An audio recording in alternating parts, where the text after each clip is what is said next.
ఏలూరు జిల్లా మండవల్లి మండలంలోని కొల్లేరు వరద ప్రభావిత ప్రాంతాల్లో ఎమ్మెల్యే కామినేని శ్రీనివాస్ పర్యటించారు. నుచ్చిమిల్లి గ్రామానికి పడవపై వెళ్లి ప్రజల సమస్యలను అడిగి తెలుసుకున్నారు. మరోవైపు బుడమేరు వరద కొల్లేరుకు చేరుతోంది. దీంతో కొవ్వాడలంక, నుచ్చిమల్లి, పెనుమాకలంక, నందిగామలంక, శ్రీరామనగర్ గ్రామాల్లోకి వరద నీరు చేరింది. పెద్ద ఎడ్లగాడి, చిన్న ఎడ్లగాడి గ్రామాల మధ్య రాకపోకలు నిలిచిపోయాయి. రోజురోజుకి వరద ఉధృతి పెరుగుతుండటంతో లంక గ్రామాల ప్రజలు భయాందోళనకు గురవుతున్నారు.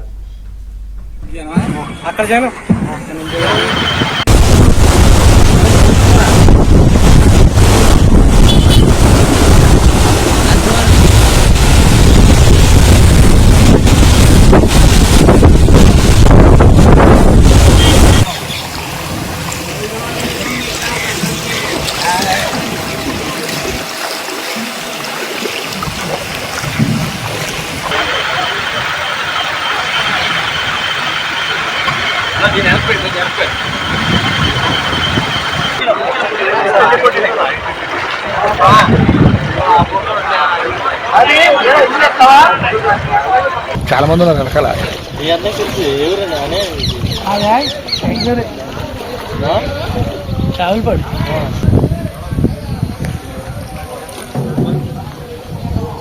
మీ ఇంకడ పడతావా?